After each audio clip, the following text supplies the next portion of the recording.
Good morning, everybody. A beautiful day. It was 45 degrees last night, which made for better sleeping. Haven't had the camera out much. Actually, I've done a lot off camera. I've got some solar panels out. I'm hooking up more and more and more. I bought this at a garage sale for $10. That's a 100-watt folding solar panel, which had a crack in the top. So I'm probably going to clean off the silicone they put all over it and put epoxy on it when I can afford to, and save it and extend its life for a little bit longer. I've got my original Harbor Freight panel out here, and then I've got the 1,000 watts of solar hooked up here. Now I've got no properly running vehicle, or I'd have another frame sitting right next to this producing power. But I'm still working on the vehicle situation. I'm probably just going to replace both transmission lines in the car. The truck, I don't think I mentioned it, now has no spark. I find it very odd that it ran when I put gas in it before, when I parked it, and I put a brand new fuel pump in it. Now it has no spark. Very weird. Replacing a fuel pump should not cause it to not spark. I also checked the grounds and other things and recharged the battery, so that was not the issue. It's been a week since I grabbed the camera. Just been really busy, and had family and guests, and there's been a lot going on. Plus I'm working on DIY to video a lot, trying to get it going and promote it. Go on and check out DIY to video and get paid for commenting, as well as video views and thumbs up on your comments and videos. Earn cryptocurrency just for being there, and for reaching certain milestones you get free coins. I want to tell you something incredible. Grab the lawnmower. Do you guys remember that old push mower that I got, I think 3 or 4 years ago? It had mice living in it, and it was seized up. Self-propelled mower, and I'll show you in a minute. It was garbage. I got it for scrap price. That thing was sitting all winter with gas in it, a third of a tank of gas, and I simply pushed the primer a few times, cranked it 3 times, and it was running. And I mowed a third of our lawn last night. Incredible, that old mower. Let's take you over and show you. This is my old Toro 6.5 horse self-propelled lawnmower that was dead. This was seized up solid and had mice living inside, was rusted up and a mess. And this, I love this thing. I'm probably going to put some undercoating, some car undercoating on this. I'm not worried about the color, but I want to preserve that deck, because this is a very good machine. The wheels are not even wobbly or anything. I use Rec 90. It's called Rec 90, REC 90 gas now, in all of my small engines. And conveniently, since this is vacation paradise where we live, they have that in town. It's quite expensive, but I'll tell you what, when you come back to your machine after sitting for a half a year and pull the starter cable and the engine runs, it's worth every penny of it, because the gas they sell us for a car has alcohol in it, absorbs water, corrodes up your engine, and is designed to go bad. It's designed to go bad. You can't tell me otherwise, because I grew up saving gas, and now they don't want you to. At least that's my theory, because back in the day we'd save gas for years, and now it's no good after 3 months. This Rec 90 is designed for small engines specifically. I call it NA, non-alcoholic gas. My NA gas lasts longer, doesn't go bad, and doesn't corrode your engine. It's also designed to not destroy the rubber gaskets and tubing in your small engines. My Homelight, my old blue Homelight SXL, had to go in for a complete total overhaul because it was destroyed by normal gas. I'll never again use normal gas. Anyway, enough ranting about fuel. I love this machine. It is amazing. And even with my bad knee, the machine did all the work. I just simply held the handle and a self-propelled wheels did the work. I just have to run behind it. We got, I don't know what Melanie's got here. She's been working on the vegetables, and we're getting down to the last ones. Most of these are empty. There's just a few things left. I've got some strawberries that's going in the greenhouse today, hopefully, and I'll take you over to the greenhouse in a minute. A lot been going on around this place, so a lot of updates to show you. The summer is finally here. We've got flowers coming up on their own now. These are all from last year's plants, all growing on their own, which is great. We've got herbs and mint things coming up. Here we've got some herbs struggling to come back. We've got lettuce and spinach and various things growing back on their own from seed from last year, especially the lettuce. Now it's not very fertile soil, so I'm going to have to get some fertilizer and sprinkle it in here because they're struggling to grow well. Plus they get the afternoon sun. Here we've got chives that grew back and are doing very well. We've got, I don't know what that is. It looks like a form of grass. I have no idea what that is. And certain flowers that haven't even started to come up yet. The flowers haven't opened yet. Some more herbs doing very well. Here Melanie has her kale bed, which we're going to have to thin out and replant some of these once they start getting bigger. And here she planted something, I'm not sure what. And we've got various herbs coming back from last year. We have a cat growing well. We haven't got to this flower bed yet. Melanie is planting her, which beans are you planting now?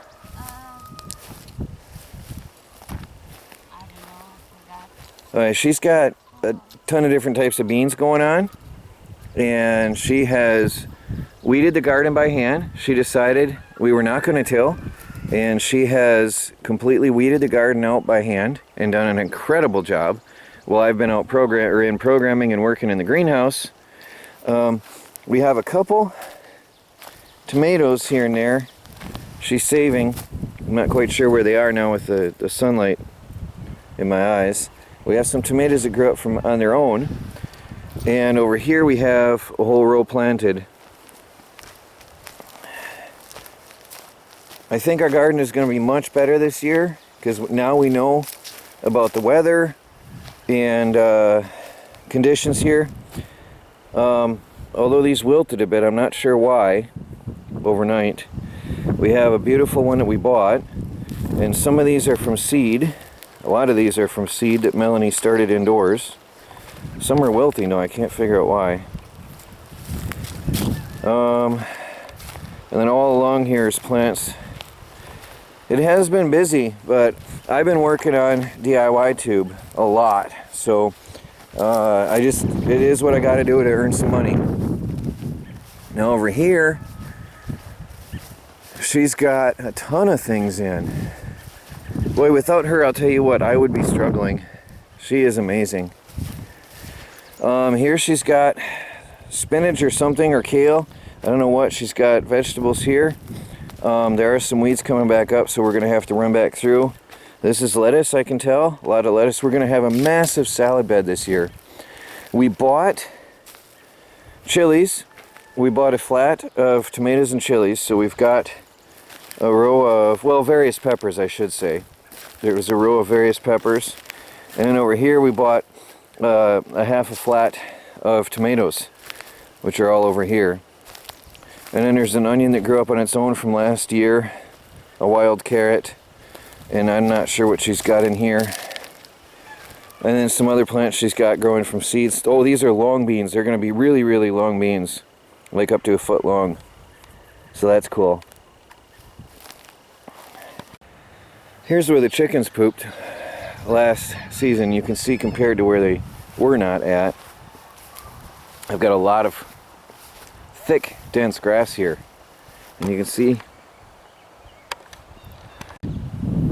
really dense out here. Thick patches. And in here where it's very sparse, you can see the difference.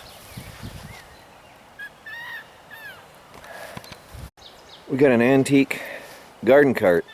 probably over 100 years old, that we're going to use for as a garden cart. I'm going to put new handles on it, and we're going to paint it up nice and oil it up and take care of it. This should last our lifetime for sure if we take care of it nicely. I paid $5 for this cart, and I think it was well worth it for the antique value and the usefulness of it. It's not just going to sit around, but during this time of year we can use it in the springtime planting season, and in the summer we can use it as a we can put pots of flowers on it and it'll just look beautiful. Melanie has planted all of her flowers. Now she's got various flowers she started from seed in here, and then she's got some potted things going on and the little LED lights in the corners. And then over here on the other side of the driveway she's got another set. She's really been active outside here. Early morning she comes out here and takes care of all that. So she's really been busy on the planting this year. Here she did all this. She put the what do you call those things all the way around the tree. Really neat. She put the mulch in. She did all this herself. She saw a photo on the internet and said, I want to do that. So she did. There's her butterfly crossing. Odd year. Even our bushes that I thought were dead or dying, even the ones up underneath the overhang of the trailer, are growing this year. Maybe because we didn't have the freezing, cooling. We had freezing, and then suddenly it got hot. And I don't know, maybe that's good for these plants because they're coming to life. Everything's coming to life better. Our apple tree has had like over thousands of blossoms this year, which it hadn't had last year. It's another hanging plant she put in. So she's really working on this stuff. We got this, I think, for free. If not, it was $1 or $2, I don't remember. But she's got that along the whole front here as a divider. Oh, here right next to the house door, the peppermint is growing well, even spreading out, which I don't mind. Let it grow. That deters insects, and I'm happy with that. And a beautiful flower that came up from last year's seed. Now the greenhouse, I've got some work in here I've been working on. Oh, and we've got some comfrey that some friends gave us, and I've got stinging nettles that I want to put out. One of the comfrey I want to put in the greenhouse, and the other two we'll put in an herb bed somewhere else. I like to distribute my stuff some to save it and make sure it lasts. I got a door for $3 with glass, and I'm going to put a screen window in here. I'm going to keep the glass on the bottom. It's an outdoor door, and that's going to go on the greenhouse here. And in here I've been working a lot. Well, something has been devouring our plants and I can't find it. I don't know what. I put in some lemongrass, which Melanie loves, and our lavender's coming back. I put in 2 tomatoes in case it freezes outside and we lose it. I am putting some food inside and some outside this year so that we don't lose everything this time. So I've got so far 2 tomatoes in here, and they'll bush out and fill this whole area. The lemongrass should fill out this whole area here as well. And then there's 2 little sunflowers that came up from seed on their own from last year. Now here, I think my German chamomile, I think, went to seed. And it spread out all over. So I'm going to let that grow. I'm pretty sure that's German chamomile babies. And where's my seed, or my sign here? There. That's, I think, what that is, growing up from seed from last year. The plants themselves died, but there's little tiny plants that looks like chamomile all over in here and over in here, which is fine because my lavender, my other 2 types of lavender, died, leaving this bed empty. So that is gonna fill this whole area. I'm leaving that just for the chamomile this year. Now here I've got the different forms of mint are starting to come in and grow. I've got my sage. That one's really bushing out beautiful. I can't believe how well this is doing. And then that little one is struggling. It's alive, but it's struggling. I don't understand. And then some of the chamomile got in here, if that is what it is. Some of it got into here. And then our Russian sage is coming back on its own. Lettuce growing in a pot from seed, pretty cool. Chives growing in a pot on their own. And then my grapes again are really struggling. I don't understand what's going on, but they're not growing. I don't get it. They're struggling badly in here. Something's eating them. And then I put 6 chilies in here in the greenhouse to grow. 2 in pots so I can take them inside and keep them, because chilies will, I think these are jalapenos, chilies will continue to grow throughout the year. They are perennials if your weather's right, and so I want to keep 2 of them. And I haven't had a harvest of chilies in years. Something always goes wrong for me, and I haven't had a nice harvest of chilies, and I love them. So we're going to try that this year. So there's 4 planted in the ground and 2 in pots. And then up here, really bushing out, we have a wild raspberry, which I'll keep. And then back here is nothing, where the cats were using it as litter. I've got a full aquarium assembly. I mean, a lot has been going on, really. I've got a complete aquarium. I only paid a couple dollars for the entire kit. And I'm going to go to the lake and get some lake water. And then I'm going to get some fish and put in there. Now I'm going to use the lake water because it's already established. And I'm going to get some fish in there. I'm not yet sure what. But I'm going to start an aquaponics system here in the greenhouse. And have a solar panel and a battery running a circulation system. So I have a solar water pump, I have a battery, and a solar panel is going to be running that. And then I'll plant lettuce and other plants in there. The cooler water will keep the roots of the plants cooler and help them to grow better. We got 3 small bags of potatoes for free because they were getting old and they were going to seed. So we cut them into sections and left them out to dry overnight. And each section with an eye will go in the ground and become another potato plant. So we have here a large mass of potatoes, and we go through a lot of potatoes in this family, so this is helpful. So we're going to have, well, with all of these, we're going to have a lot of potatoes this year. But even that won't serve us. To serve our family, we'd have to cover the entire garden that we're using now with potatoes, because we go through so many in this family. And so that, even that won't be enough with all of them. But it's a start, trying to become self-sufficient. Hey guys, got a package in the mail. Feels like a book, but I haven't ordered any books recently.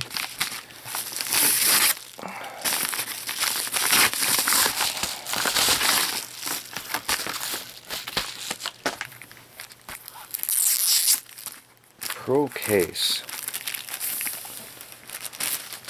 What is the deal with this? It's a tablet case. Who is sending me a tablet case?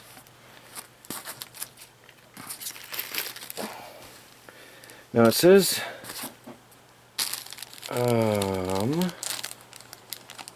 Apple iPad, but I wonder, I don't have an Apple, but I have a tablet that will probably fit in there as long as it protects it. Actually, my tablet has been without a case. I wonder if that will protect it.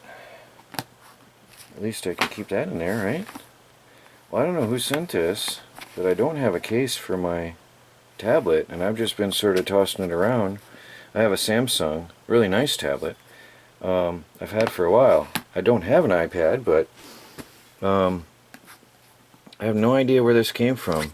No idea at all. I didn't expect this to be coming or anything, but there's a Pro case designed for iPad, but for now at least, that'll go in there. Well, whoever sent it, I'll definitely use it. Thank you. No idea anything about it. I have no idea. No vendor was sending it to me to review or anything. So if you sent this in the mail, let me know. I have here a massive, you can see how big, Sears Kenmore air filter with ionizer. And our house is very dusty because we use a wood stove. So this was a great find at only $2 at a garage sale. I think it was $1 or $2, I can't remember. But it was last day of the sale and they were getting rid of things. Now, the cartridge costs $40 to buy.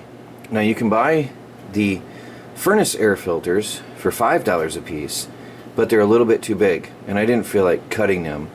So I bought filter material. Let me set this down a minute. I bought furnace filter material, and that's inside here, and that filters out pretty much everything out of your air. And it's a it came in a big 5-foot roll, 5-foot by 3-foot roll. So that gives me years. And this is the carbon filter, pre-filter. You can see a lot of white forming on there. It's already sucking a lot of dust and filth out of the air.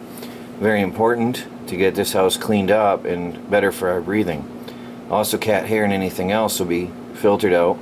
It'll take out mold, pollen, viruses, bacteria, and everything basically.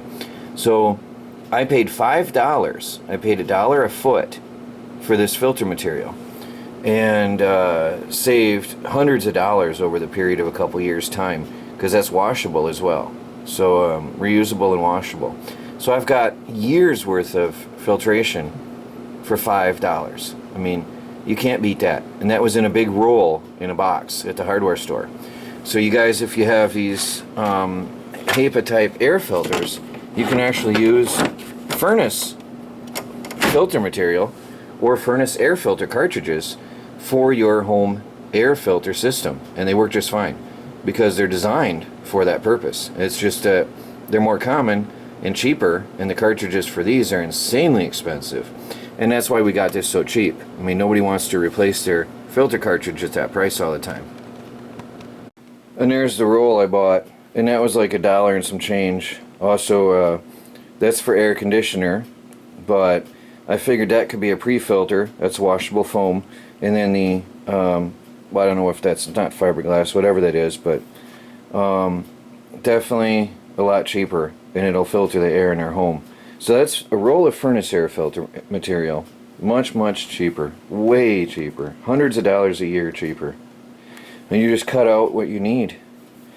And I'm probably going to put some hardware cloth in behind that as a backing to give it some firmness and rigidity, because the original cartridge was cardboard encased and more solid.